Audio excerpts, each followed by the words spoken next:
सरस्वते नमः। ओं गुरुभ्यो नमः। ओं ब्रह्मा विष्णु रुद्र महेश्वर सदाशिव दुर्गा लक्ष्मी सरस्वती सावित्री दादा देवी नमः। ओं प्रसीद विश्वेश्वरी विश्वप्रसीदे प्रसीद विश्वेश्वरी वेदरूपिणी प्रसीद मायामि मन्त्रविग्रहे प्रसीद सर्वेश्वर सर्वरूपिणी। ओं शान्ति शान्ति शान्तिः। ओं आनो भद्राः कृतवो यन्तु विश्वतः। सदाशिवसमारम्भां शङ्कराचार्यमध्यमाम् अस्मदाचार्यपर्यन्तं वन्दे गुरुपरम्पराम्। सर्ववेदान्तसिद्धान्तगोचरं तमगोचरं गोविन्दं परमानन्दं सद्गुरुं प्रणतोऽस्म्यहम्। ஓம் ஸ்ரீ சத்குரு பரமாத்மனே நமஹ. பக்தகோடிகள் அனைவருக்கும் என்னுடைய நமஸ்காரம். அம்பாள் கருணையினாலையும் ஆதிசங்கர பகவத்பாதர் அனுகிரகத்தினாலையும் நாம் இப்பொழுது சௌந்தரலஹரி என்கிறதான மகா ஸ்தோத்திரத்தினுடைய அர்த்த மகாத்மங்களை தெரிந்து கொள்கிறோம். இன்று 94வது ஸ்லோகத்தை பற்றி தெரிஞ்சுப்போம். இந்த ஸ்லோகத்தினுடைய ஓம் ஸ்ரீ சதி தேவியை நமஹ. ஓம் ஸ்ரீ சதி தேவியை நமஹ. ஸ்தோத்திரத்தினுடைய பலஸ்துதி பிறரால் போற்றப்படுவதற்கு உரியதான ஒரு சூழ்நிலை, ஒரு வாழ்வு நமக்கு அமைந்து கிடைக்க வேண்டும் என்பதற்காக இந்த ஸ்தோத்திரத்துடைய பலஸ்துதியை சொல்லுகிறார் பகவத்பாதர்.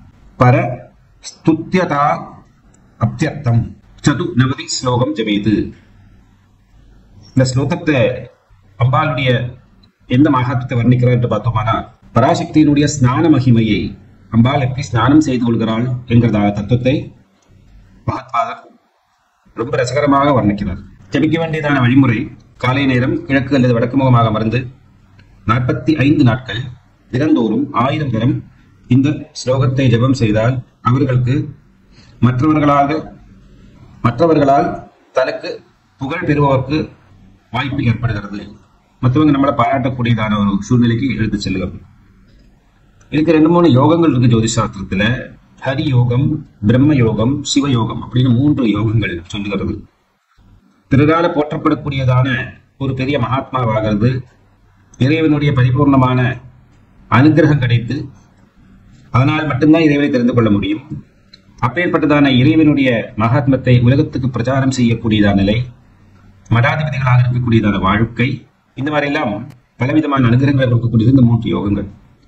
அந்த மாதிரி யோகங்களை எல்லாம் சர்வசாதாரணமாக அம்பாளுடைய இந்த ஸ்லோகத்தை ஜபம் பண்ணி சித்திவர்த்தி கொண்டால் நாம் அடைய முடியும் என்பதுதான் அதனுடைய தாற்பயம். நிவேத்தியம், வெண்பொங்கல், பழம் போன்றதான நிவேதன பொருட்களை அம்பாளுக்கு நிவேதனம் செய்ய வேண்டும்.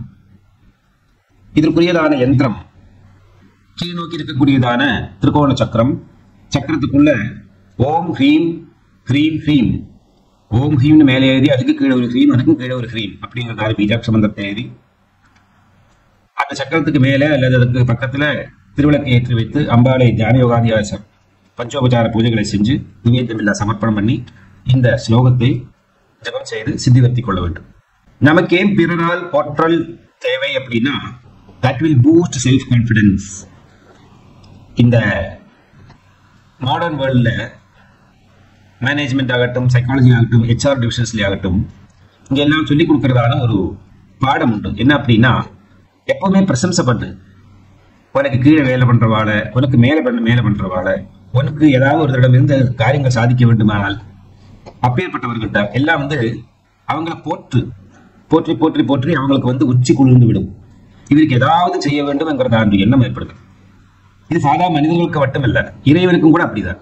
ஏதாவது இறைவன் சும்மா வழியில போற நேரத்தில் அம்மா வீட்டுல ஏறி உனக்கு அக்ரிமெண்ட் போறப்ப ஏறனே உள்ளே சொல்லி வருவாங்க. அல்ல, நான் ஜபத்தியானாதிகளை பண்ணி, அந்தங்களை பண்ணி, பூஜை பண்ணி, யாகினாதிகள் பண்ணி பகவானுடைய திருவடியில தலையை போட்டு உடைக்கிற வரையில் பகவான் நமக்கு எதுவும் பண்றது கிடையாது. பகவானையும் பண்ணாம இருக்கார் அப்படின்னா he doesn't want to interfere. இதுல நம்மளுடைய கர்ம வாசனையை தீர்த்துக் கொள்வதற்காக, நாம் பிறந்திருக்கிறது எதுக்காக அப்படின்னு நம்மளுடைய கர்ம வாசனையை தீர்த்துக் கொள்கிறோம். அப்ப அதை இறைவன் நடுவில் பூந்தாரானா கர்ம வாசனைக்கு பங்கம் ஏற்படும், அது போய்விடும். அப்ப அந்த பவிஷ்யத்து யாருக்கிட்ட போய் சேரும்? அது இறைவனுக்கு யாரு முடக்கிறாளோ அவங்களுக்கு தானே பாவம் அல்லது புண்ணியம். முடக்கிறவனுக்கு ஒரு நாளைக்கும் புண்ணியம் கிடைக்காது. எப்படி புண்ணியம் கிடைக்கும் அப்படின்னா, தப்பான எண்ணங்களை செய்யற நேரத்தை யாராவது முடக்கினா அவனுக்கு புண்ணியம் கிடைக்கும். நான் எப்பவுமே சொல்றது, இறைவனை நம்பி இறைவனுடைய வழிபாட்டில் இருக்கக்கூடியவர்கள் ஏதாவது தெரியாதனமா வாயிலிருந்து ஒரு வார்த்தை தப்பான வார்த்தை இருந்தா கூட அதை இறைவன் சரிப்படுத்திக் கொள்கிறார். அதுதான் இப்போ ஒரு நிமிஷத்துக்கு முன்னாடி நடந்தது. ஆகவே நமக்கு பிறருடைய பாராட்டு நமக்கு ஒரு உண்மையத்தை கொடுக்கும், ஒரு என்கரேஜ்மெண்ட்டை கொடுக்கும். இப்போ ஒரு குழந்தை வீட்டுல உமாச்சி விளையாடுறோம், அதாவது ஒரு கல்லை தூக்கி வச்சுட்டு அதுல ஒரு சந்தனத்தை போட்டு குங்குமத்தை போட்டு 4 புஷ்பங்களை போட்டு அர்ச்சனை பண்ணிட்டு வருது. பேரண்ட்ஸ் பார்த்த அந்த குழந்தைய இவங்களுடைய புத்தி லெவல் என்ன, அவன் குழந்தையோட புத்தி லெவல் என்ன, வச்சுப்போ இல்லை கல்லையெல்லாம் தூக்கி வச்சுன்னு சாமி விளையாடுறியா, எல்லாம் கொண்டு குப்பையில போட்டு போடுப்போ, இதெல்லாம் பண்ணது வேண்டாம், ஆற்றுல படம் வச்சிருக்கு விளக்கு வச்சிருக்கு அங்கே வந்து பூஜை பண்ணு அப்படின்னு சொன்னா அந்த குழந்தைக்கு என்ன மாதிரி இருக்கும்? நொந்து விடும். அதனுடைய இதய துடிப்புல மாற்றம் ஏற்படும். அது ரொம்ப சங்கடப்படும் மனசுக்குள்ள. ஏன் பேரண்ட்ஸ் இப்படி என்ன டிஸ்கரேஜ் பண்றான், என்னையே என்னோட பாட்டுக்கு விட மாட்டேங்கிறான், நான் இறைவனை எதில் பார்க்கறேன் எதில் பார்க்கறதுன்னு இவங்களுக்கு தெரியுமா? அப்படி குழந்தைக்கு கல்லிலையும் மண்ணிலையும் செடி கொடிகள்லையும் விலங்குகள்லையும் மனிதர்கள்லையும் அனைத்து பொருள்களையும் இறைவனை பார்க்கக்கூடியதான ஒரு எண்ணம் பூர்வ ஜென்மத்தில் செஞ்சதான புண்ணியத்துக்கு ஏற்றபடி அந்த வாசனை இந்த குழந்தைக்கு ஒருவேளை வந்திருக்கலாம். பெற்றோர்கள் அதை கெடுக்க வாய்ப்புண்டு, சகபாடிகள் அதை கெடுப்பதற்கு வாய்ப்புண்டு. நான் இந்த பார்க்கிறேன், என்னுடைய சிறு வயசுல எப்ப பாரு கோவில் கட்டி விளையாடுறதா எனக்கு வேலை. நான் மற்ற பசங்களோட விளையாட மாட்டேன். அதனாலேயே எனக்கு வில்லேஜ் எல்லாருமே நிறைய பேர் என்ன ட்ரபிள் பண்ணுவான். என்னோட விளையாட்டு எல்லாமே வந்து கோவில் கட்டி விளையாடும்.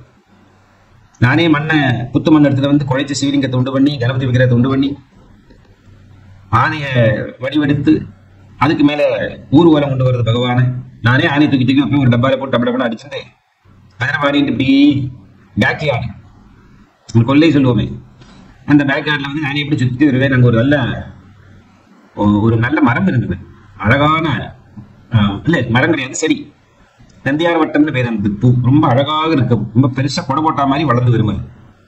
அதுக்கு கீழே தான் கோவில், அதுக்கு கீழே சிவலிங்கத்தை வச்சு பூஜை பண்ணி புனஸ்காரம் பண்ணிட்டு வருவேன்.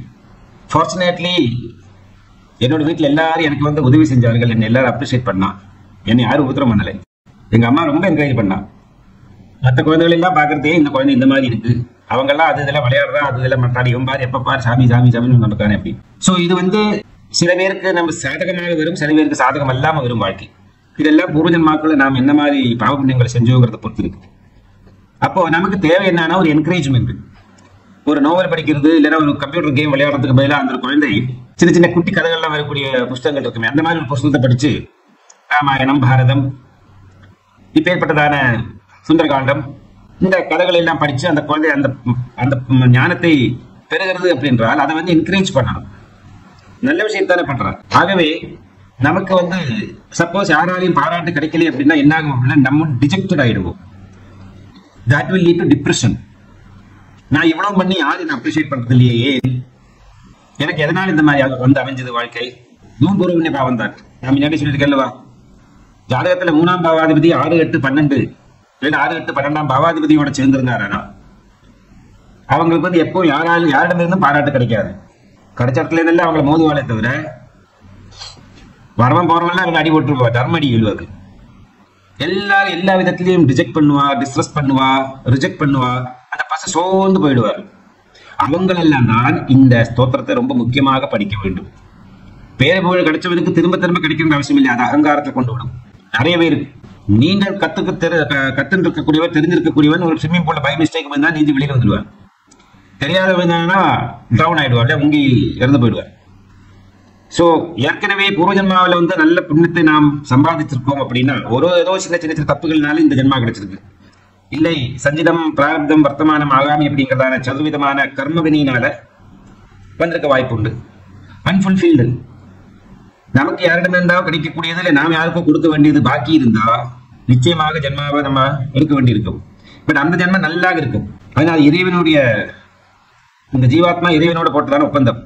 இந்த ஒரு பர்பஸ்க்காக மட்டும்தான் நான் பிறக்கிறேன், தயவு செஞ்சு வேற புதுசா என்னோட அக்கௌண்ட் ஆட் பண்ணி விட்டுறாரு, இதை மட்டும் முடிச்சுட்டு டக்குன்னு வந்துடுறேன் அப்படின்ட்டு அந்த ஜீவாத்மா அதுக்கேற்ற மாதிரி ஒரு சூழ்நிலை ஏற்படக்கூடியதான ஒரு சரீரத்தை அது கொடுக்கிறது.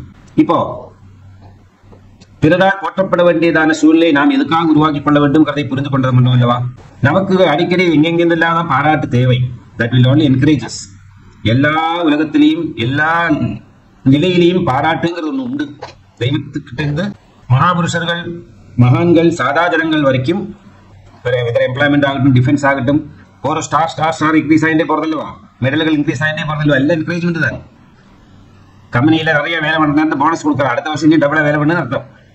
இங்கிலீஷ் என்ன கொடுத்தா டபுளா வேலை பண்ணுன்னு அர்த்தம். ப்ரமோஷன் கொடுத்தா நீ தேர் expecting more from you. So எல்லா இடத்துலையுமே இந்த என்கரேஜ்மெண்ட் அல்லது போற்றல் அப்படிங்கறத வந்துட்டு நடைமுறையில் இருக்கிறதான ஒரு விஷயம் இது. அது சில பேருக்கு இருக்கும் இயற்கையாகவே, சில பேருக்கு இருக்காது. அந்த இருக்காதவா வந்து சேர்த்துக்கிறதுக்காக இந்த ஸ்லோகத்தை ஜெபம் செய்து சித்தி அடைந்து கொள்ளலாம். அம்பாளுடைய ஸ்நான மகாத்மத்தை சொல்லுகிறார். இதுல நிறைய அந்தரார்த்தங்கள் உண்டு. அர்த்த கர்ப்பம் அடைஞ்சதான ஒரு ஸ்லோகம் இது. ஸ்லோகம் என்ன சொல்றது பார்ப்போம். கலங்கா கஸ்தூரி ரஜனிகரபிம்பம் ஜலமயம் கலாபிஹி கற்பூரைஹி மரதககரண்டம் நிபிடிதம் அதஹ त्वत् भोगेन प्रतिदिनम् इदं त्रिक्तकुहरं विदिर्भूयो भूयो निबिदयति नूनं तव कृते कलङ्गकस्तूरी रजनिकरबिम्बं जलमयं कलाभिः कर्पूरैर्मरकतकरण्डं निबिडिदम् अदत्वात् भोगेन प्रतिदिनमिदं रिक्तकुहरं विदिर्भूयो भूयो निबिडयति नूनं तव कृते. இந்த ஸ்லோகத்துல சாஸ்திரோத்தமாகவும் சயின்டிபிக் இன்வென்ஷன் அல்லது சயின்டிபிக் டிஸ்கவரி இந்த காலத்து என்னெல்லாம பண்றாளே, ராக்கெட் அனுப்பிச்சு அந்நிய கிரகங்கள் எல்லாம் போய் அங்க என்ன இருக்கு என்ன இல்லை அப்படிங்கிறதுல ஒவ்வொரு கிரகங்கள்ல என்ன இருக்கு, எப்பேற்பட்டதான தாபநிலை இருக்கு, எப்பேற்பட்டதான வாயு நிலை இருக்கு அப்படிங்கறத வந்து நம்மளுடைய சாஸ்திரங்கள் மகான்கள் பல கிருதிகள் வழியாகவும் கவிதையிலையும் ஸ்லோகங்களிலையும் ஸ்தோத்திரங்களிலையும் சகஸ்நாமங்களிலையும் வேதங்களிலும் எல்லாம் எடுத்து சொல்லியிருக்கார். நம்மளுடைய முன்னோர்கள் மகர்ஷிகள் மகான்கள் உட்கார்ந்த இடத்திலிருந்தே பிரம்மாண்டத்தை சமதர்சனம் பண்றதுக்கு தகுதியும் சக்தியும் பெற்றவர்கள். உதாரணத்துக்கு சந்திரன் எடுத்து பார்ப்போம். ஜோதிஷாஸ்திரத்துல சந்திரன் சுக்கிரன் இரண்டு பேருமே பெண் தான். ஆனா அந்த பெண்களுக்கு வித்தியாசம் இருக்கு. பிரசவமாயி மாதாவாகிவிட்டால் அந்த பெண்ணை சந்திரன் காரகத்துவம் கிடைக்கிறது. பெண் கன்னிகையாக இருந்தால் சுக்கிரன். வித்தியாசம் பார்க்கிறோம். ஒரு பெண் தாயாராகிவிட்டால் சந்திரனுடைய கண்ட்ரோல்ல வந்து விடுவான். அதே நேரத்தில் ஒரு பெண் கன்னிகையாக இருந்தாலானால் அது சுக்கிரனை சொல்லுகிறது. அதுபோலவே தண்ணீர் கண்டுபிடிக்கப்பட்டதான தண்ணீர் சுக்கிரன், காணாம ஹிமமாக மஞ்சு போல ஐஸ் போல உறைந்திருக்கக்கூடியதான தண்ணீர் சந்திரன். என்ன எப்பேற்பட்டதான ஒரு மொழி இது இந்த சம்ஸ்கிருதம். சந்திரனுக்கு சுக்கிரனுக்கும் பெண்மைத்துவம் உண்டு. அதுபோலவே சந்திரனுக்கும் சுக்கிரனுக்கும் ஜலத்துவம் உண்டு. இவங்க ரெண்டு பேரும் ஜலம்தான், ரெண்டு பேரும் பெண்களும் தான். ஆனா வித்தியாசம் என்ன அப்படின்னா, சந்திரன் ஹிமஸ்வரூபம், மஞ்சாக உறைந்திருக்கக்கூடியதான ஐஸ் வடிவம், ஓடுகின்றதான ஜலம் என்பது வந்து சுக்கிரன் திரவிய சுரூபமானது, அது உறைந்த சுரூபம். அதுபோல பெற்றெடுத்த தாயாருக்கு சந்திரனாகவும் பெறாத பெண்ணுக்கு சுக்கிரனாகவும் சொல்லுகிறார். உலகத்துல அனைத்து தெய்வங்களுடைய அவதாரங்களையும் ரொம்ப சிறந்ததான ஒரு சக்தி யாருக்கு இருக்கு அப்படின்னா பராசக்தி ஒருவளுக்கு மட்டும்தான் இருக்கு. மற்ற எந்த தெய்வங்களுக்கும் இல்லாத ஒரு மகாசக்தி பராசக்திக்கு இருக்கு. காரணம் என்னன்னா, சக்தியுடைய பேரே சொல்லுகிறது பராசக்தி அப்படின்னு. இதோட பேர் என்ன பிரமாணம் தேவை? அது ஒண்ணு. ரெண்டு, பராசக்திய மாதிரி உலகத்துல அனுகிரகம் காருண்யம் கொடுக்கறதுக்கு யாரும் கிடையாது. 92, 93 ஸ்லோகங்கள்ல சூரியனை பத்தி வர்ணிச்சார். சூரியனை மறைமுகமாக சொல்லுது. அவருடைய ரத்த வர்ணத்தை பத்தி பேசினார். இங்க சந்திரனை பத்தி பேசுறார் இந்த ஸ்லோகத்துல. அம்பாளும் கணபதியும் தான் ரொம்ப சீக்கிரம் பிரசாதிக்கக்கூடியவர்கள், முக்கியமாக கலியுகத்துல. மனிதனுக்கு உலகத்துல கிடைக்காத ரெண்டு பெரிய பொக்கிஷமான சொத்துக்கள் எது என்றால், ஒன்னு மனசமாதானம், இரண்டு நிர்மலமான பக்தி. சாதா பக்தி எல்லாம் எல்லாருக்கும் இருக்கும்.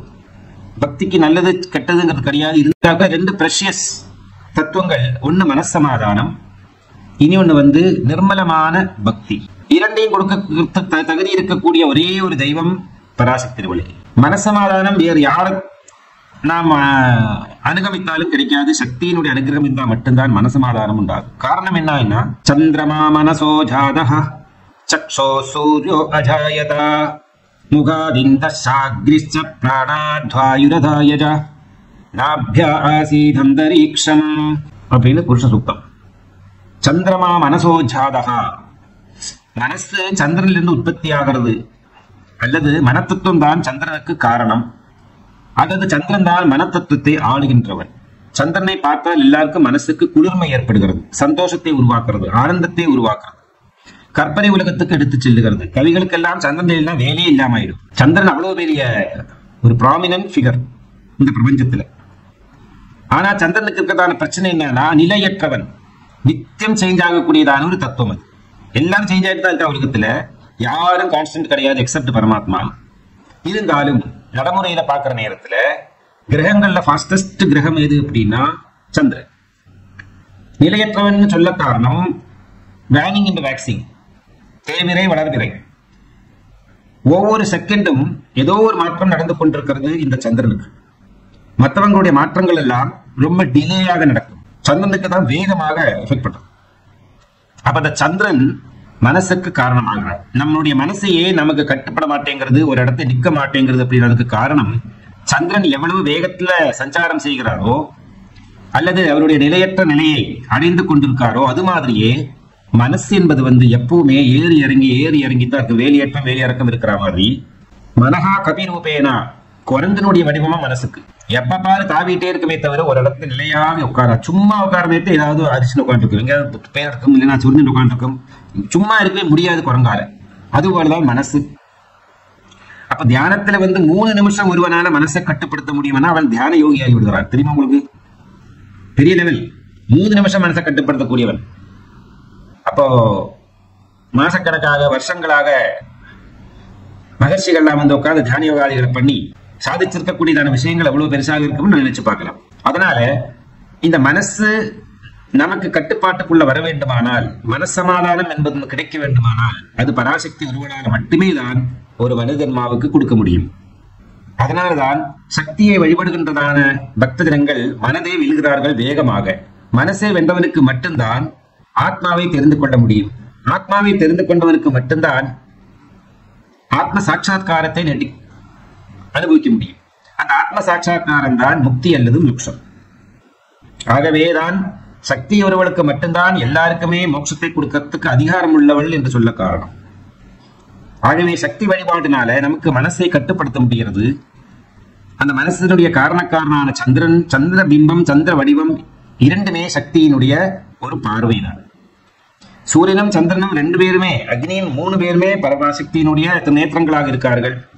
ஆனா ரொம்ப முக்கியமாக அதிகமாக சொல்ற நேரத்தில் அம்பாளுடைய திருவதனம் சந்திரனை போன்றது, அம்பாளுடைய உருவமே சந்திர பிம்பம் போன்றது அப்படின்னு எல்லாம் நிறைய நம்ம ஸ்லோகங்கள்ல தெரிந்து கொண்டோம். இப்போ புரியதா நமக்கு சந்திரனுக்கும் சூரியனுக்கு இருக்கிறதான இந்த வித்தியாசத்தை? சூரியன் கான்ஸ்டன்ட், ஆத்ம வடிவம், நித்திய பிரகாசமாக பிரகாசித்துக் கொண்டிருக்கக்கூடியவர். இப்ப நடைமுறையில பார்க்க போனோம்னா நாம் வாழ்கிறோம். பகல் நேரத்துல சூரியன் இருக்கிற நேரத்துல தான் நம்ம தேஜோமயமாக வேலையெல்லாம் செய்து நம்முடைய காரியங்கள்லாம் கவனித்துக் கொள்கிறோம்.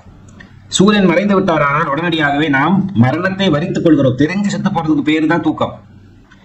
கையை கால் நீட்டி படுத்து தூங்க போட்டோம் அப்படின்னு அப்செட் பண்ணிக்கிறோம். இட்ஸ் கைண்ட் ஆஃப் சூசைடு தான். தெரிந்து நாம இறந்து போறோம். ஆனா அந்த நேரத்துல தான் இரவு நேரத்துல நிலவுக்கு அதிபதியான சந்திர பகவான் அவருடைய ஆட்சியை செலுத்துகிறார். அப்போ உடம்புக்குள்ள நிறைய ஆக்டிவிட்டி நடக்கிறது. இந்த இறந்து போற நேரத்திலையும், அதாவது அன்கான்சியஸாக இருக்கிற நிலை, சுசுப்தாவஸ்தையில் இருக்கக்கூடியதான நிலை, இப்பேற்பட்ட நிலையிலையும் சந்திரன் என்பவன் அங்க ஆடுகிறார். மகா பிரளய சாட்சி நமகா லலிதா சகஸ்ரநாமத்துல ஒரு புண்ணிய நாமம் இருக்கு. பிரளயம் என்பது நம்மளுடைய தூங்குற நிலை, சுசுப்தி நிலை, எல்லாம் ஒடுங்கி விடுகிறது. அந்த நேரத்துல ஒரே ஒருவள் மட்டும் பார்த்து கொண்டிருக்காள் என்ன நடக்கிறது இந்த பிரபஞ்சத்துல அப்படின்னு. அதுதான் மகா பிரளயத்தை சாட்சி பண்ணக்கூடியவள், பார்த்து கொண்டிருக்கக்கூடியவள், நோக்கி கொண்டிருக்கக்கூடியவள். பரமாத்மா அவருடைய டெஃபினிஷன் என்ன அப்படின்னா எல்லாத்தையும் பார்த்துட்டு இருக்காரே தவிர ஒன்னும் ஆக்ட் பண்றது இல்லை. இங்க அதுதான் நடக்கிறது.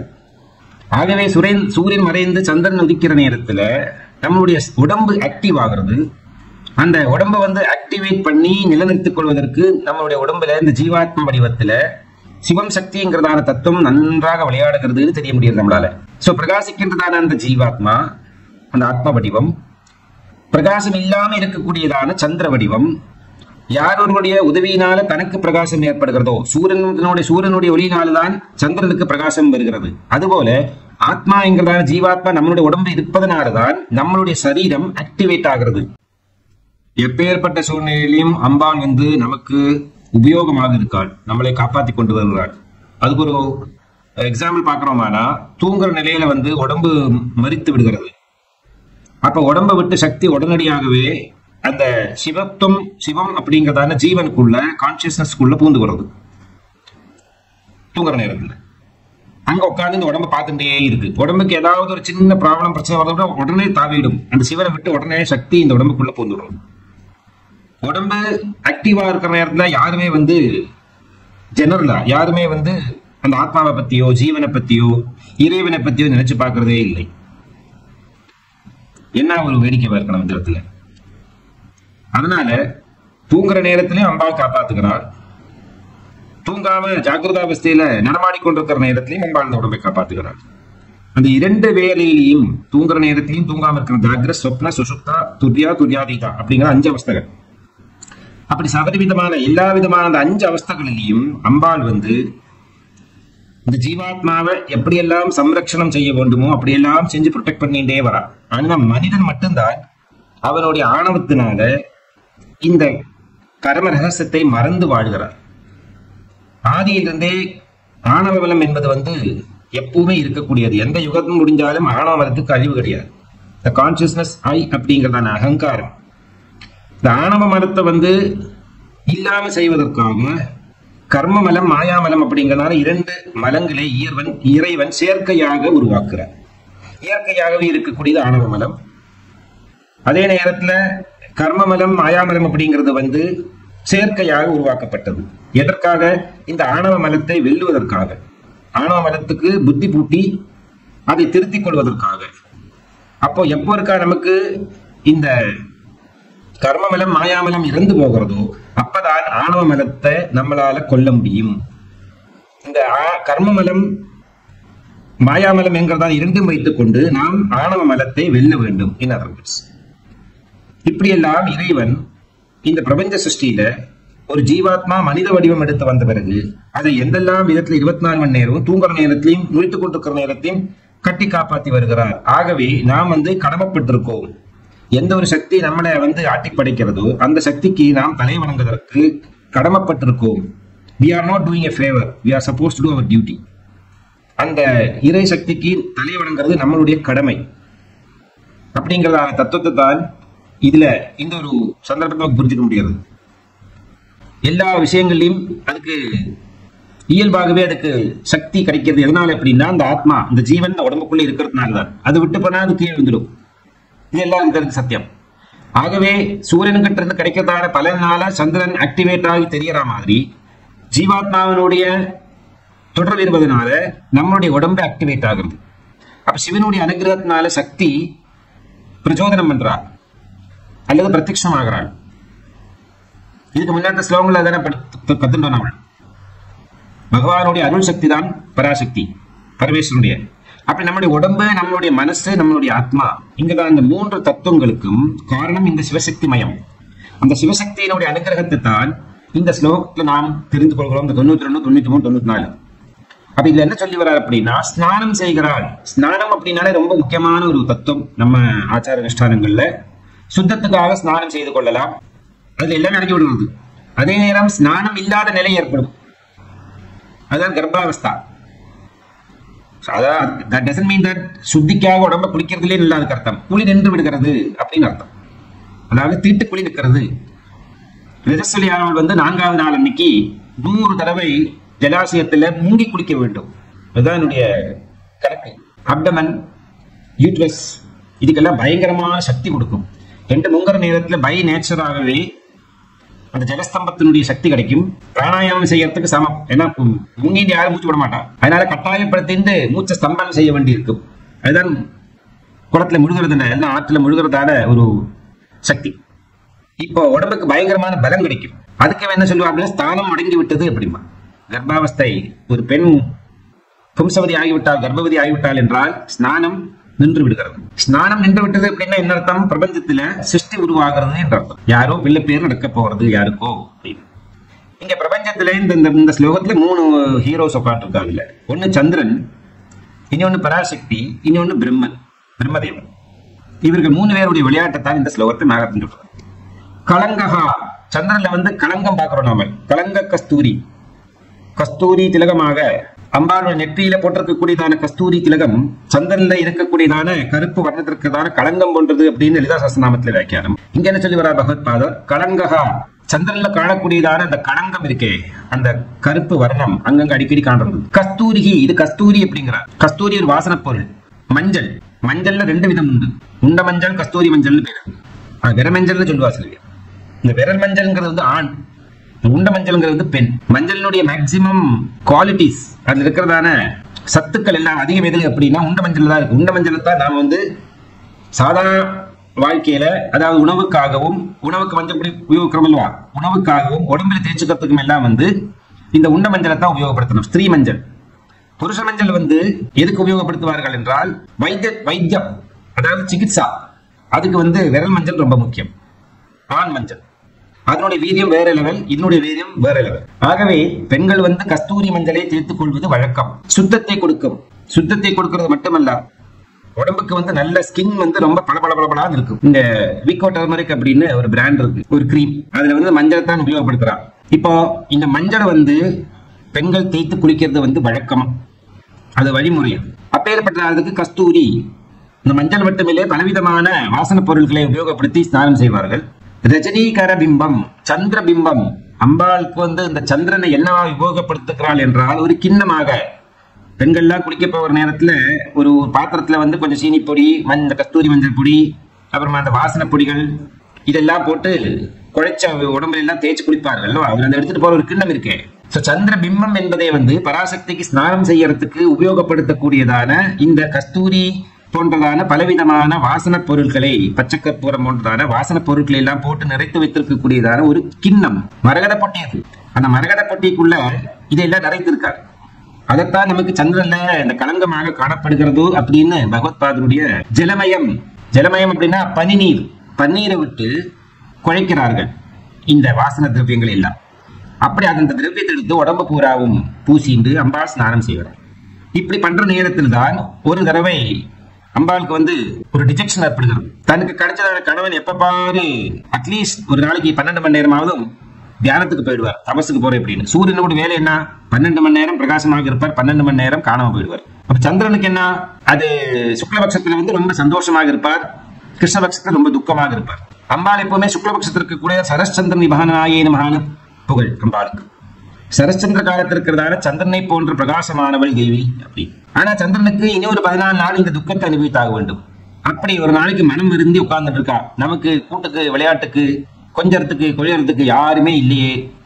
நான் தபசு பண்ற காலத்திலையும் தனியாக இருந்தேன். மேனகா யுவானுடைய அரண்மனையில வாழ்கின்ற காலத்திலையும் தனியாகத்தான் இருக்க விரும்பினேன். கௌரியாக இருந்து பார்வதியாக வரும் வரையில் நான் தனியாகத்தான் இருந்தேன். எப்ப பாரு தனிமையிலிருந்து போர் அடிச்சு போயிடுச்சு தேவி. எந்த ஒரு பெண்களுக்கும் திருமணமாகி குழந்தை பேரு வராம போனா என்ன ஆயிடும், அவங்களுடைய வாழ்க்கை டிஜெக்ஷன் ஆயிடும், டிப்ரெஷன்ல போயிடும்.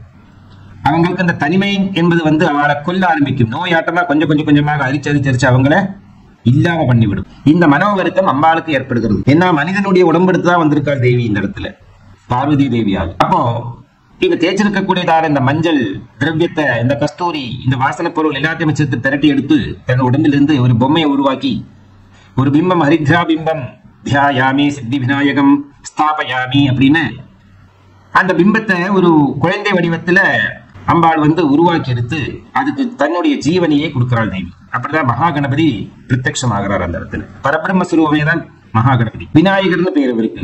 வினயம் இருக்கக்கூடியதான தெய்வம். தாய் தந்தைக்கு, முக்கியமாக தாய்க்கு மேல அவருக்கு யாரும் கிடையாது. அது சிவனை கூட அவர் கவனிக்க மாட்டார். தாய் அவ்வளவு முக்கியம். தாய் ஸ்நேகிக்கிறதுக்கு வந்து இந்த சதுர்த்தி திதியில பிறந்த வாழ்க்கையில அம்மா கிட்ட பயங்கரமான ஸ்நேகம் இருக்கும். அஸ்த நட்சத்திரத்துல பிறந்தவங்களுக்கும் ரொம்ப ரோகிணி, அஸ்தம், திருவோணம், இவங்களுக்கும் தாய்க்கும் வந்து பெரிய பந்தம் உண்டு. இப்படி எல்லாம் இருக்கு சாஸ்திரத்தை விதி இருக்கட்டும். அப்போ ஒரு சித்தி விநாயகனால மகா கணபதிய அவருக்கு வாழ்வு கொடுக்கிறாள் சக்தி, தன்னுடைய உடம்பில் இருக்கக்கூடியதான களங்கத்தை. அந்த சந்திரன் தான் இந்த கணபதியை வந்து கேலி பண்றார். வயதாலே சாப்பிட்டு மூஷிகனோட சேர்ந்து வர நேரத்துல மூஷிகனுக்கு எதிரே ஒரு பாம்பு தோன்றுறது. அந்த பாம்பை பார்த்தது மூஷிகனுக்கு பயம். ஏன்னா மூஷிகன் பாம்பினுடைய ஆகாரம். உடனடியாகவே ததுப்பட்டோடு 2 எல்லாம் சேர்ந்து விழுந்துடுறா கீழே.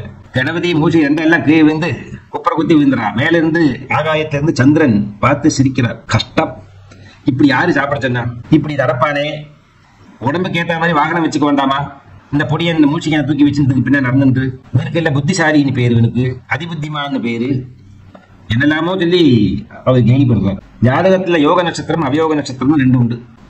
சந்திரன் பிளஸ் சூரியன் பிளஸ் 93.20 டிகிரி ஆட் பண்ணா என்ன வருமோ அதுதான் நம்மளுடைய யோக நட்சத்திரம். அதனுடைய 15வது நட்சத்திரம் வந்து அவயோக நட்சத்திரம். யாராவது அவயோக நட்சத்திரம் நமக்கு யோகமா நம்மளுடைய அவயோகி நமக்கே வந்து பிறந்தா அவ்வளவுதான் கஷ்டமா போயிடும். அது மாதிரி சந்திரனுக்கு தலையில எழுத்து அவருடைய அவயோகி அத்த நட்சத்திரத்துல இவன் வந்து பிறந்திருக்கார். இப்படி அவங்களுக்கு பிரச்சனை இல்ல இருக்காங்க. அப்போ பராசக்தி வந்து தன்னுடைய உடம்பில் இருக்கிறதால அந்த மஞ்சப்பொடி எடுத்து கணபதியை உற்பத்தி பண்ணி தன்னுடைய மனக்கவலையை தீர்த்துக் கொள்கிறார். அவ மனக்கவலையை தீர்த்துக் கொண்டாள் என்றால் இந்த சந்திரனுக்கும் கணபதிக்கும் சக்திக்கும் ஏதோ ரிலேஷன்ஷிப் கிரியேட் ஆயிடுது. அங்க ட்ரையாங்கிள் அங்க இருக்குது. சந்திரன்ல வந்து ஜலமயமானவன் சந்திரன் அப்படிங்கிறார். இந்த இடத்துல ஜலமயமான சந்திரன் அப்படின்னு நம்மளுடைய scientific world start up questioning. இந்த வேதத்துல வந்து சந்திரன் இருக்கிறதான மண்ணு கருப்பு கலராக இருக்கும், சந்திரன்ல தண்ணீர் உண்டு அப்படின்னு நம்மளுடைய சித்தாந்தம். 1970 ஆரம்பிச்ச விவகாரம் இது. சந்திரன்ல என்ன இருக்கு இல்லை அப்படின்ட்டு அங்க இருக்கிறதால கொஞ்சம் மண்ணெல்லாம் எடுத்து வந்து இங்க டெஸ்ட் எல்லாம் பண்ணி பார்த்தா கடைசியில 2வது 3வது அட்டெம்ப்ட்ல வந்து அவங்களுக்கு தெரிஞ்சு போச்சு இதுக்குள்ள என்ன இருக்கு, ஜெரத் சோதஸுக்குள்ளதான வாய்ப்புண்டுன்னு வெஸ்டர்ன் வேர்ல்டுக்கு கொஞ்சம் போதமாச்சு. இந்த மீன் வயல் நம்மளுடைய பாரத தேசத்துல இருந்து சந்திரயான் சொல்லி போய் அவங்களும் முயற்சி பண்ணி பார்த்தா அவங்களுடைய முயற்சியில் அவங்க எங்க போனா அப்படின்னா சந்திரனுடைய துருவ மண்டலத்துக்கு போகிறார்கள். வடதேசத்துல வந்து சூரியனுடைய ஒளிப்படாது. அது எப்பவுமே வந்து அந்த ஐஸ் ஆட்டமா மஞ்சு உறைஞ்சு கொண்டே இருக்கிறதான இடம். அங்க போய் பார்க்கற நேரத்தில் அவங்க கண்டுபிடிக்க முடிஞ்சது இங்க ஜலம் இருக்கு அப்படி. அப்ப நம்ம வேதத்தை சொல்லியிருக்கா சந்திரன்ல ஜலம் இருக்கு, சந்திரனே ஜலஸ்வரூபம் தான் அப்படி. ஆனா எப்பேற்பட்டதான ஜலஸ்வரூபம் அதுவும் தெரிஞ்சுக்கணுமே. அது ஜோதிஷ் சாஸ்திரம் வியாக்கியானம் பண்றது. ஐஸ் உருவத்துல மஞ்சு உருவத்தில் உறைந்திருக்கக்கூடியதான ஜலம் சந்திரன், ஒழுகின்றதான ஜலம் வந்து சுக்கிரன். அவ்வளவு கிளியர் டெஃபினிஷன் நம்மளோட. இந்த பைத்தியங்களுக்கு அந்த அளவுக்கு போராது. இது 2+2 வந்துட்டு போட்டு பார்த்தா தான் தெரியும். நமக்கு மெனக்கணக்கே தெரியும் 1+2+2 4 அப்படின்னு. இதான் வித்தியாசம் வெஸ்டர்ன் பிலாசபிக்கும் ஈஸ்டர்ன் பிலாசபிக்கும். எப்படியோ மொத்தத்தை சந்திரன்ல வந்து ஜலம் இருக்குங்கிறதான தத்துவத்தை உணர்ந்தார்கள். ஆனா பகவத்பாதர் முன்னாடியே சொல்லிட்டு போயிட்டார். 4 to 7 நூற்றாண்டுக்குள்ள இருந்தவர் பகவத்பாதர் அப்படின்னு ஆர்குமெண்ட்ஸ் எப்படியோ இருக்கட்டும். வேதத்திலேயே சொல்லி இருக்கு. சங்கராச்சாரியெல்லாம் ரீசெண்டா சொன்னது. சந்திரன் வந்து ஜலம் கலாபிகி கற்பூரேகி. அந்த சந்திரனுடைய கலைகள் இருக்குல்லவா 1 to 15 வரைக்கும் வருது. சந்திரக்கலை, சந்திரகலாதகன் அப்படி பரமேஸ்வரனுக்கு பேரு. அந்த கலைகளால் கற்பூரம் அதாவது வாசனை இருக்கக்கூடியதான பச்சை கற்பூரமாக மாறப்படுகிறது சந்திரனுடைய கிரணங்கள் அல்லது அவருடைய கலைகள். அது எதுல போட்டு வச்சிருக்க அப்படின்னா மரதக கரண்டம் அப்படின்னு ஒரு பாத்திரம், மரகதத்தினால உருவாக்கியதான பாத்திரம். அந்த பாத்திரத்துக்குள்ள இந்த பொடியெல்லாம் போட்டு வச்சிருக்கா. நிபிடிதம் அதஹா அதால் நிறைக்கப்பட்டிருக்கு. இந்த பாத்திரத்தை எப்பவுமே இந்த மரகதப்பட்டிக்குள்ள இந்த கஸ்தூரி, கலபம், அப்புறமா வந்துட்டு மஞ்சள் இப்பேற்பட்டதான பொடிகளை எல்லாம் போட்டு குழைச்சு ரெடி பண்ணி வச்சிருக்கு. அதை எடுத்து தான் நம்ம உடம்புல தேய்த்து கொண்டு ஸ்நானம் செய்கிறார். தத் போகேனா பிரதிதினம் இதம். இதை தினந்தோறும் போகம் அப்படின்னா எடுத்துக்கொள்வது, உபயோகப்படுத்துறது. நித்தியம் பராசக்தி வந்து இதை எடுத்து உடம்புல பெரட்டி பூசி அம்பாளுக்கு எத்தனையோ பரிசாரிகள் இருக்கா அம்பாளை குளிப்பாட்டத்துக்கு அந்த ஸ்நானம் செய்யறதுல. அதே நேரத்துல எடுக்க அது தீர்ந்துடும். தீர்ற நேரத்துல அதுக்கு என்ன பேரு? ரிக்த குஹரம். அது எம்டி ஆகுது. அந்த பாத்திரம் காலியாக ஆக விதிர் பூயோ பூயோ திரும்ப திரும்ப பூயோ பூயோ திரும்ப திரும்ப விதி எழுதக்கூடியவன் யாரு? பிரம்மா. அந்த பிரம்மா என்ன பண்றாரா திரும்ப திரும்ப அதை வந்து நிறைக்கிறார், ரொப்பறார். அதை நிபிடயதி நூனம். அதை he will ensure that this is not empty. அதை ஃபில் பண்ணிட்டே வருவாராம். ததகிருதே உனக்காக பிரம்மா இந்த ஒரு உபகாரத்தை நித்தம் செய்து கொண்டிருக்கிறார். சந்திரன் பிம்பம் என்கிறதான அந்த மரதக கண்டத்துல அந்த பாத்திரம் அது இருக்கக்கூடியதான சந்திரனுடைய கிரணங்கள், சந்திரனுடைய பிரபை, சந்திரனுடைய சக்தி எல்லாம் வந்து அம்பால் உபயோகப்படுத்தக்கூடியதான கஸ்தூரி சந்திரமாகவும் கஸ்தூரி மஞ்சளாகவும் பலவிதமான வாசன திரவியங்களாகவும் பச்சை கற்பூரமாகவும் இப்பேற்பட்டதான வாசனை பொருட்கள் எல்லாம் போட்டு வச்சிருக்கக்கூடியதான அந்த பாத்திரத்திலிருந்து கொஞ்சம் கொஞ்சமாக போக போக போக அதை எம்டி பண்ணிட்டே வர நேரத்தில் அதை ஃபில் பண்ணிட்டே வரா பிரம்மர். இந்த ஒரு அதிசயத்தை நான் பார்க்கிறேனம்மா, இப்படி அல்லவா நீ ஸ்நானம் செய்யறாய் அப்படின்னு பகவத்பாதர் கேட்டுக்கிறார். இதுக்குதான பலவிதமான ரகசியம் என்ன? பிரம்மதேவன் என்றால் சிருஷ்டி செய்யக்கூடியவர், சந்திரன் என்றால் ஆத்மாக்களுக்கு உயிரை உடம்பை கொடுக்கக்கூடியவர். யார் வந்து கூறுகிறார்கள்? 92 93 ஸ்லோகங்கள்ல சொன்னதான சூரியன் என்கிறதான அந்த ரத்த வர்ணம், அதாவது பிந்து நாதம், இவங்க 2 பேரும் தான் ஒரு பிரஜையினுடைய உற்பத்திக்கு காரணமாகிறாங்க, பிறப்புக்கு. அதுபோல இங்க அந்த ரக்தவர்ணமான சூரியன், இங்க ஸ்வேதவர்ணமான சந்திரன், இதுல இந்த மரகத பாத்திரம் அப்படின்னு சொன்னார்கள். மரகத பாத்திரம் என்பது வந்து புத்திர சுரூபமானது. சந்திரனுக்கும் தாராதேவிக்கும் பிறந்த பையன் தான் புத்திரன் தான் புதன். புதனுடைய கல் என்பது வந்து மரகதம். அப்ப இந்த மரகத பாத்திரம் அப்படின்னா புதன் அப்படிங்கிறதான தத்துவத்தை உருவாக்குறது. புதன் என்றால் இன்டெலெக்சுவல், அறிவு, படிப்பு, கல்வி, அழகு, உடம்பு, ஆகிருதி, எல்லாத்துக்கும் புதன் காரணமாகிறார். அப்போ நம்மளுடைய பிறவிக்கு காரணம் இந்த அம்பாள் தான். அம்பாள் தான் நாம் ஒவ்வொருவரும். நம்முடைய ஒவ்வொருவருடைய உடம்பும் அம்பாளுடைய உடம்பு தான். காரணம் சக்தி தான் பிரகிருதி விபவங்களாகிறார். சக்தி தான் பிரகிருதியினுடைய வசுவாகிறாள், வஸ்து ஆகிறாள். அந்த பிரகிருதியில உற்பத்தியான இந்த சரீரத்துல ஜீவஸ்வரூபமாக பரமேஸ்வரன் குடிகொள்கிறார். சக்தியிடம் தான் சிவன் படுப்பாள், சிவனிடம் தான் சக்தி படுப்பாள். சக்தியும் சிவனும் இரண்டு பேரும் தான் ஒட்டிக்கொள்வார்கள், வேற எதையும் ஒட்ட மாட்டார். ஆகவே ஜீவனுக்கும் இந்த சரீரத்துக்கும் இருக்கக்கூடியதான ஒரு நட்பு, ஒரு ஒத்துரிமை, ஒரு ஒட்டிக்கொள்ளல், ஒரு ஆலிங்கனம் என்ன சொல்றது அப்படின்னா சிருஷ்டியை உருவாக்குறது. அப்ப நாமெல்லாம் பிறந்திருக்கோம் என்றால் அதற்கான காரணம் சிவசக்தியினுடைய அனுகிரகம் தான். அந்த சிவசக்தியினுடைய அனுகிரகத்தை நாம் பெற்று வாழ்கின்ற நேரத்துல பலவிதமான வாசன பொருட்களை அம்பாள் உபயோகப்படுத்திக் கொண்டாள். அந்த பாத்திரத்துல புதன் என்கிறதான புத்திரன் அப்படிங்கிறதான பாத்திரத்துல நாம சிவனும் சக்தியும் அவர்களுடைய புத்திரன் தான் நாம. புரியுறதா? சிவம், சக்தி, புதன், அதாவது சூரியன், சந்திரன், புதன், அவங்களுடைய புத்திரர்கள் தான் நாம். அப்ப நமக்குள்ளே தான் இந்த குணங்களை எல்லாம் கணங்களை எல்லாம் வைத்திருக்காள் தேவி. அதையெல்லாம் ஃபில் பண்ணித்தான் நம்மளை பூலோகத்துக்கு அனுப்புறாள். வாழ்வு கிடைக்க வேண்டுமானால் சந்திரன் வழியாகத்தான் பிறக்க முடியும். மோட்சம் கிடைக்க வேண்டுமானால் சூரியன் வழியாக தான் மோட்சத்துக்குள்ள அடைய முடியும். இந்த ரகசியம் ரொம்ப பியூட்டிஃபுல்லா இருக்குது இல்ல? ஆகவே ஸ்லோகத்தினுடைய அடிப்படையில நமக்கு என்ன புரிஞ்சுக்க முடியுது அப்படின்னா, அம்பாள் ஸ்நானத்துக்காக உபயோகப்படுத்தக்கூடியதான இந்த வாசன பொருட்கள், ஜலம், இது எல்லாத்தையுமே சேர்த்து சந்திர ஸ்வரூபமாக, சந்திர பிம்பமாக, சந்திர கிரணங்களாக பகவத்பாதர் சொன்னார். எல்லாருக்கும் தெரியும், அத்தனை பேருடைய பிறவிக்கும் முன்னாடியும் பஞ்சபூதங்களுடைய பிறவிக்கு முன்னாடியும் மன தத்துவத்தை உருவாக்குறார் இறைவன். மன தத்துவத்துக்கு அப்புறமா தான் ஆகாய தத்துவம். அதுக்கப்புறம் தான் ஆகாயம், வாயு, அக்னி, ஆப, பிருத்திவி அப்படின்னு வந்திருக்கு. அப்ப எல்லாருக்கும் மேல இருக்கக்கூடியதால இந்த மனத்தத்துவம். இதுதான் சர்வானந்தமய சக்கரம்னு பேர் இருக்கு. ஆத்மா சக்கரத்துக்கு தான் இதுக்கு பேரு, இந்த மனோமய சக்கரம் அப்படிங்கிறது. அப்போ இந்த ஆத்மா அதனுடைய நியரஸ்ட் ஃப்ரெண்டாக இருக்கிறது இந்த மனசுதான். ஆனா மனசையும் தியாகம் பண்ணா தான் ஆத்மாவை தெரிந்து கொள்ள முடியும். ஆத்மா ஜோதியை பிரகாசமாக பார்க்க வேண்டுமானால் மனசையும் இல்லாம செய்ய வேண்டும் அப்படின்னு சொல்றது சாஸ்திரம். முயற்சி பண்ணி பார்த்தாலும் அது லாஜிக்கலி கரெக்ட் அப்படின்னா நம்ம விளங்கு. அதனால ஸ்நானத்துக்கும் இதுக்கு என்ன சம்பந்தம்? ஒரு பெண் குளிக்காம ஆனாத்தான் அவளுக்கு வந்து கர்ப்பவதி ஆகிவிட்டால் அவளுக்கு குழந்தை பிறக்க போகிறது என்கிறதான அறிகுறியாகிறது. அப்போ இங்க ஸ்நானம் என்பது வந்து ரெண்டு அர்த்தத்தை குறிக்கிறது. பிறவியை ஸ்நானமாகவும், அதாவது பிறக்கிறதுக்கு காரணமானது இந்த பெண்களுடைய குழி. 28 குழின்னு பேரு அல்லவா? எல்லா 28 நாள் அன்னைக்கும் ஒரு அண்டம் வெளியே வருகிறது அந்த யூட்ரஸ்ல இருந்து, கர்ப்பப்பைக்குள் இருந்து. அது வந்து பீஜம் அப்படிங்கிறதான தத்துவம் ஜீவஸ்வரூபமானது, பிராண வடிவமானது. அது போய் இந்த அண்டத்தோட மிக்ஸ் ஆகி ஒரு பிரஜையை உற்பத்தி செய்கிறது. அதோட இந்த மாத முறைங்கிறதான குழி நிற்கிறது. அப்ப யார் உருவாகிறார்கள்? பலவிதமான வாசன பொருட்கள் என்று சொன்னோம் அல்லவா? வாசன பொருட்கள் என்றால் 100% வாசன பொருட்கள் தானா? இருக்க முடியாது. வாசன பொருட்கள் கொஞ்ச நேரம் வெளியே எடுத்து வச்சுட்டோம், ஆனா அந்த வாசனை எல்லாம் டிசப்பியர் ஆயிடும். அதுக்கப்புறம் அதுக்குள்ள என்ன இருக்கும்? இந்த சண்டி மட்டும்தான் இருக்கும். அதுல கொஞ்சம் இருக்கும், ஒரு 15% 20% வாசனை இருக்கும். ஆனா அந்த 100% இருந்தது வந்து 85 பிரகிருதியிலே டிசால்வ் ஆயிடும். இப்போ புரிஞ்சுக்க வேண்டிய ரகசியம் என்ன? நம் பிறவையில பிறக்கிற நேரத்துல எல்லா குழந்தைகளும் அபரிமிதமான சந்தோஷத்தோடையும் சுகத்தோடையும் கம்ஃபர்ட்டோடையும் எல்லாமாக பிறக்கிறது. எல்லா குழந்தைகளுக்கும் அழகு அதிகம்தான் குழந்தைங்கிறதான தத்துவத்தில் இருக்கிற நேரத்துல.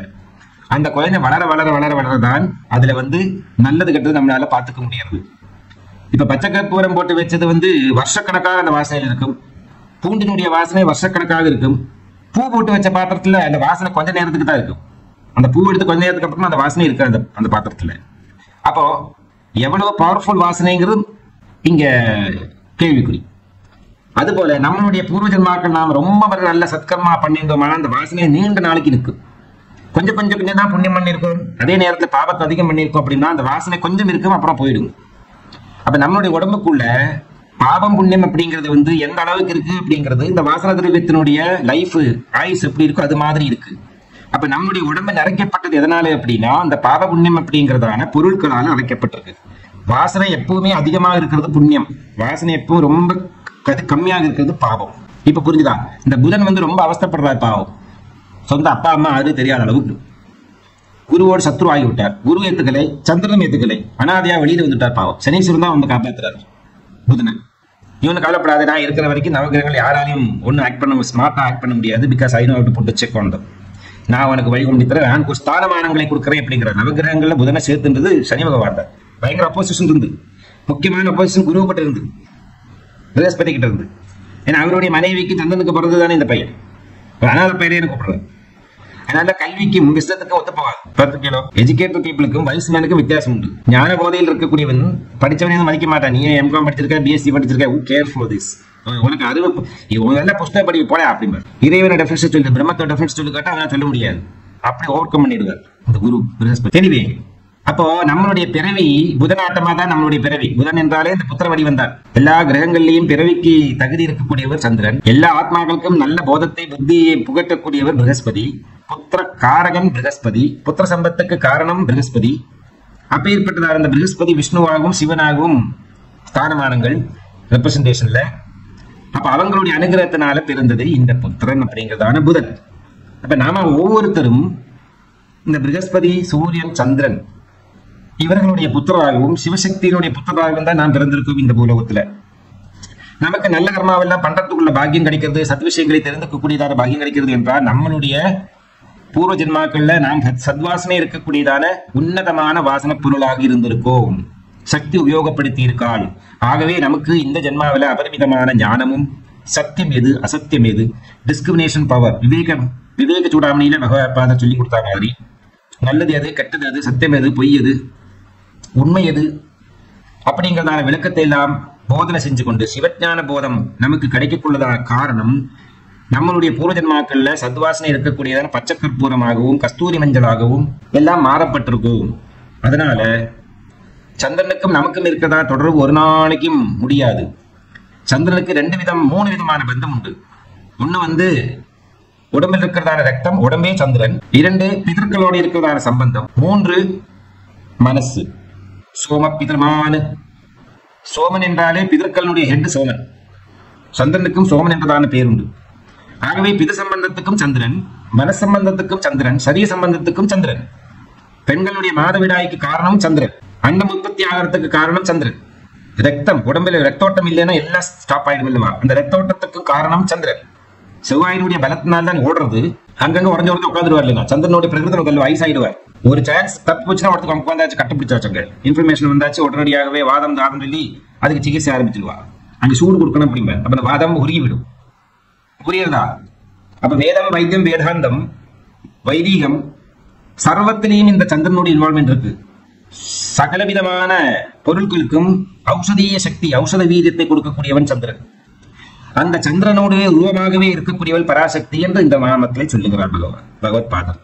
ஆகவே சந்திரனுக்கும் நமக்கும் இருக்கிறதான கிரேட் டீப் ரிலேஷன்ஷிப் அது ஒரு நாளைக்கும் அதுக்கு ஈடு கொடுக்கவே நம்மளால முடியாது. மகான்கள் எல்லாம் சந்திரனை மனசிலையும் பூமத்திலையும் சந்திர மண்டலத்திலையும் பார்த்து தியானம் செய்து தபம் செய்தார்கள். யாரை நோக்கி தபம் செய்தார்கள் என்றால் பஞ்சபிரம்மாசனஸ்தான பரசக்தி சந்திர பிம்பத்துக்குள்ள பூர்ணமாக விசாலமாக அமர்ந்து புன்சிரிப்போட நமக்கு அனுகிரகம் செய்வது போல் தியானவாதிகளை செய்தார்கள். அபரிமிதமான ஞானத்தை பெற்றார்கள். மனசை தன்னுடைய கண்ட்ரோல்குள்ள வைத்துக்கக்கூடியதான ஒரு சக்தி அவர்களுக்கு ஏற்பட்டது. ஆகையினால வேதத்தையும் வேதாந்தத்தையும் உபனிஷத்தையும் சர்வத்தையும் அவங்களால தெரிஞ்சுக்க முடிஞ்சது. அது வழியாக அவங்களுடைய ஆத்மாவை நிர்மலமாக்க முடிஞ்சது. அது காரணமாக மோட்சத்தை அடைந்தார். இதற்கு எல்லாத்துக்கும் காரணம் சக்தியும் சிவனும் சூரியனும் சந்திரனும் புதனும். புதன் நம்ம அண்ணன் விட்டுற விட்டு நாம தான் புதனை விட்டுருங்க. அப்போ அப்ப நமக்கு அத்தனை பேரும் ஹெல்ப்ஃபுல்லா இருக்காங்க. புதனை பார்த்திருக்கா? அவரோட அட்வான்டேஜ் என்ன தெரியுமா? நட்ட நடுவில் உட்காந்து எப்பவுமே புதன் நட்ட நடுவில் உட்கார்ந்து இருக்கார். எல்லா நல்லவர்களுடைய கட்டுமைகளுடைய இறைவனுடைய மகான்களுடைய பாவத்தினுடைய புண்ணியத்தினுடைய எல்லாத்துக்கும் நடுவே இருக்கக்கூடியவன் யார்? புதன் என்கிறதான இந்த புத்திரன். ஆகவே நமக்கு பாராட்டுனாலையும் புதன் என்றாலும் பாராட்டுதான். சொல்லு, அறிவு, கல்வி, பிரச்சாரம், கம்யூனிகேஷன் எல்லாம் புதன் தான் ஜோதி சாஸ்திரத்துல அல்லவா? அப்ப நாம புதன். அப்ப நம்ம என்ன பண்ண வேண்டும்? பாராட்டியும் புகழையும் எல்லாம் பெற்றுக்கொள்வதற்கு அம்பாளை ஸ்துதி செய்ய வேண்டும், அம்பாளை தியானம் செய்ய வேண்டும், அம்பாளுடைய ஸ்தோத்திரங்களை சரளமாக சொல்ல வேண்டும், பராசக்தியினுடைய திருநாமங்களை உச்சாரணம் செய்ய வேண்டும், அனைத்து தெய்வங்களுடைய நாமங்களையும் சொல்ல வேண்டும், மகான்களை ஸ்மரணம் செய்ய வேண்டும். இப்படி எல்லாம் செய்யறதுனால நம்மளுடைய கம்யூனிகேஷன் வெரி கிளியர். அப்படி புதனுக்கு எல்லாருடைய அனுகிரகம் கிடைக்கும். புதன் சுத்தமான கிரகம், ஆனா அசோசியேஷனால அவர் பேட் ஆயிடுவார். நம்மளுடைய சரீரமும் சுத்தம் தான், ஆத்மாவும் சுத்தம் தான், மனசு சுத்தம் தான் பிறவியில. ஆனா நம்மளுடைய ஈடுபாடுனால, நம்மளுடைய சகபாடித்துவத்தினால நாம் கெட்டு போயிடுவோம், இல்ல உருப்படுவோம். சத்சங்கத்தே நிசங்கத்துவம், நிசங்கத்தே நிர்மோகத்துவம், நிர்மோகத்தை நிஷ்டலதத்துவம், நிஷ்டலத்துவம் ஜீவன். அப்ப புதனோட ஏதாவது குரூர கிரகங்கள் சேர்ந்தா புதன் கெட்டு போயிடும். புதனை ஏதாவது குரூர கிரகங்கள் பார்த்தாலும் புதன் கெட்டு போயிடுவார். புதனுக்கு சந்திரனுக்கு இருக்கிறதா பெரிய ப்ராப்ளம் இதுதான். அவங்க சுத்தமானவர்கள், ஆனா எப்பேற்பட்டதான பேட் அசோசியேஷன் வழியாக அவங்க கெட்டு போயிடுவாங்க. அப்ப நமக்கு பூர்வ ஜென்மாக்கள்ல பாவம் செஞ்சிருந்தோமானா நம்ம இந்த ஜென்மா நல்ல நேரத்துல பிறந்திருந்தா கூட சில நேரம் நம்மள தாக்கும். காரணம் என்ன? இந்த பூர்வ ஜென்மா இருக்கிறதான துர்வாசனை, அந்த துஷ்ட கர்ம வினை. அப்படிதான் புதன் வந்து அஃப்ளிக்ட் ஆகிறார். ரொம்ப சீக்கிரம் அஃப்ளிக்ட் ஆகக்கூடியதான கிரகம் புதன். அதே மாதிரி கல்லுகள்ல, நவரத்தங்கள்ல நம்பர் 1 எக்ஸ்பர்ட்டால மட்டும்தான் மரகத கல்லை வந்து தீட்ட முடியும். அது ஓவல் ஷேப்பில் தான் இருக்கும். டைமண்ட் ஆட்மாவே கண்ணாபினா ஷேப்பில் தான் இருக்கும். அது வந்து கட் பண்ணி டைமண்ட் கட்டு மாதிரியே எமரால்டு கட்டு ரொம்ப ஃபேமஸ் கட்டு. ஹையஸ்ட் கிராஃப்ட் மேன் கிட்ட மட்டும்தான் அந்த கல்லை கொடுப்பா. அந்த கல்லுக்கிட்ட கொஞ்சம் ஹீட் எக்ஸ்ட்ரா போயிட்டு கல் பிடிக்கும். பெரிய சீனியர் மோஸ்ட் எக்ஸ்பர்ட்டால மட்டும்தான் மரகத கல்லை தீட்டி அதை வந்து கட் பண்ணி ஷேப் பண்ணி எடுக்க முடியும். உடஞ்சி போயிடும். அதுக்குள்ள ரொம்ப ஹையஸ்ட், அதாவது ஹையஸ்ட் இன்சூரன்ஸ் உலகத்துல இந்த டைமண்ட் கட்டிங்ல. அதுக்கு அடுத்து வந்து மரகதம், இந்த கட்டிங்க்கு தான். ஏன்னா ரொம்ப சீக்கிரம் உடஞ்சு போயிடும். நல்ல மரகதம் கண்ணில் பார்க்கறதே கஷ்டம், கிடைக்கிறதே ரொம்ப கஷ்டம். அப்படி ரொம்ப கிளீன் மரகதம் கிடைச்சது அப்படின்னா ஈவென்ச்சுவலி அதுக்கு buyers R well in advance book பண்ணி போட்டிருப்பா. thousands ஆஃப் பிக் ஷாட்ஸோட புக்கிங் முன்னாடியே இருக்கும். நமக்கெல்லாம் கண்ணிலே காண முடியாது. நமக்கெல்லாம் பிளெமிஷஸ் இருக்கக்கூடியது உள்ள டாட்ஸு, பார்ட்டிகல்ஸு அண்ட் பபிள்ஸு அப்படிலாம் இருக்கக்கூடியதான கல்லத்தான் சாதாரண நம்மளெல்லாம் பார்க்கவே முடியும். கிளீன் மரகத்தை பார்க்கறதே கஷ்டம். ராஜஸ்தான்ல இருக்கு, அதாவது நம்ம ஆப்கானிஸ்தான்ல இருக்கு. கொலம்பியா தான் நம்பர் 1 கல்லு. இந்த கொலம்பியா கல் எப்படி இருக்கும்னா பச்சை கல்லானா கூட வெளியில கருப்பு கலராட்டமா இருக்கும். இந்த சந்திரன்ல பாக்குறதான கலப கஸ்தூரி இருக்குல்லவா, அத மாதிரி தோணும். எங்கிட்ட அந்த ஒரு கல் இருந்தது, கொலம்பியன் கல். நான் என்னோட மருமான கொடுத்துட்டாரு. நான் எப்பவுமே எந்த ஸ்டோன் எங்கிட்ட வந்தா இருக்க கொடுத்துட்டு. அப்போ எதுன்னு சொல்லிட்டு வரேன் அப்படின்னா, அந்த கல் வெளியில பாக்குறதுக்கு கருப்பு கலராட்டமா இருக்கும். சந்திரன்ல இருக்கிறதா அந்த கருப்பு கலராட்டமா. பக்கத்துல போய் சூக்ஷ்மா பார்த்தா லைட் அடிச்சு பார்க்க தெரியுது பச்சை கலர், அவரோ டார்க் பச்சை கலரா இருக்கும். அது அந்த கலரை தான் இங்க உபம் பண்றார் பகவத் பாதர். நினைச்சு பார்க்கணும் எவ்வளவு உற்று பார்த்திருக்காரு அவர் அப்படின்னு. அந்த சந்திரனையும் பராசக்தியும் பகவத் பாதர் தன்னுடைய கண்களால எவ்வளவு சூக்ஷ்மமாக உற்று பார்த்திருக்கார் அப்படிங்கறது தெரிஞ்சு அதுக்கப்புறமா தான் இந்த சந்திர பிம்பத்தை வந்து கேரி பண்றத வந்து அந்த பாத்திரம், அதுக்கு ஒரு பாத்திரம் கொடுத்த அந்த பாத்திரத்தை மரகத பாத்திரம்னு கொடுக்குறாரு. நினைச்சு பார்க்கணும் எல்லாம். மரதக கரண்டம்னு பேரு இருக்கு. மரகத பாத்திரம், மரகத பாத்திரத்துக்குள்ள போட்டு இந்த வாசன திரவியங்களை வச்சிருக்காரு அப்படின்னா புதன் அப்படிங்கிறதா நம்மளுடைய இந்த வாழ்வை, புத்திரங்கிறதா இந்த வாழ்வுக்குள்ள புத்திரியும் ஆகும். ஓகே, புத்திரி புத்திரங்கிறதான இந்த வாழ்வுக்குள்ள எவ்வளவு வாசன பொருட்கள் தேவி போட்டு வச்சு ஞானத்துக்கு உபயோகப்படுத்தினான் என்பதை வந்து நம் வாழ்க்கையை நாம் அனுபவிக்கக்கூடியதான சுகதுக்கங்களும் சத்தியத்தையும் பயபக்தி சத்தையும் ஞானமும் எல்லாம் தான் இந்த வாசன பொருட்கள். இதை எடுத்து தான் பகவதி தேய்ச்சி தேய்ச்சி தேய்ச்சி தேய்ச்சி குளிக்கிறார், ஸ்நானம் செய்து கொள்கிறார். அப்போ நம்மளுடைய நாக்குல எப்பவுமே இறைவனுடைய திருநாமங்கள் வந்து கொண்டே இருக்க வேண்டும். மனசுக்குள்ள இறை சிந்தனை இருக்க வேண்டும். சரீரம் சேத்திரத்தை ஒட்டி பகவத் சாநித்தியம் இருக்கக்கூடியதான சத்சங்கம் நடக்கக்கூடியதான மகான்களுடைய பரிவிதிக்குள்ள இருக்க வேண்டும். இப்படி எப்பவுமே புனிதமாக்கி வைத்துக் கொண்டிருந்தோமானால் பச்சை கற்பூர மாட்டமா அது பாட்டுக்கு வாசனை அடிச்சுட்டே இருக்கும். அந்த பாத்திரத்தை எவ்வளவு அலுமினாலும் அந்த பச்சை கற்பூர வாசனை போவாது. அத மாதிரி அம்பாளுக்கு பிரியமான பக்தையாக இந்த பிரபஞ்சத்துல வாழ்ந்து பலவிதமான ஞானங்களை கற்று சுகபோகங்களை அனுபவித்து கடைசியில மனிதங்கிறதான பராசக்தியினுடைய திரு இல்லத்துக்கு இந்த ஜீவன் போய் சேரும். ஒரு தடவை யாராவது அந்த மனிதீப படிப்பக்கம் போயிட்டா போறோம், 21 தலைமுறைக்கு இங்க விசாரணை ஆயிடும். இன்னைய காலத்துல ஒரு ஜோக் உண்டு, ஒரு கேரளா பையன் கல்ஃபுக்குள்ள வந்தானா இங்க ரீச் ஆகிட்டு அடுத்து உடனே மெசேஜ் போயிடுமா, I reach safely you can start now. அது ஜோக்கு ஓல்டன் டேஸ்ல கல்ஃபை பத்தி அப்படிலாம் ஒரு இருந்து.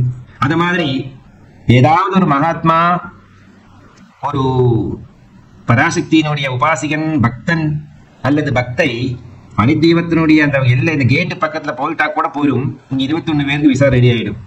21 தலைமுறைக்கு வந்து முக்தி கிடைக்கும். அவ்வளவு பெரிய மகாத்மியம் சக்தி இந்த பராசக்தியினுடைய திருநாமங்களுக்கும் பராசக்தியினுடைய ஞானத்துக்கும் இருக்கு என்பதை வந்து பகவத் பாதர் வினயத்தோட அம்பாளுக்கு இந்த ஸ்லோகத்தை சமர்ப்பணம் செய்து அம்பாளில் இந்த அனுகிரகத்தை வாங்கி இதுதான் இதுக்கு பலஸ்ருதி அப்படின்னு சொல்லி நமக்கு கொடுத்திருக்கார். நாமளும் இதை பயபக்த சிந்தையோட சொல்லறதுக்கு கடமைப்பட்டிருக்கோம். கலங்க கஸ்தூரி ரஜனிகர பிம்பம் ஜலமயம் கலாபிஹி கற்பூரை மரகத கரண்டம் நிபிடிதம் அதஸ்த்வாத் போகேன பிரதிதினமிதம் ரிக்தகுஹரம் விதிர்பூயோ பூயோ நிபிடயதி நூனம் தவ கிருதே.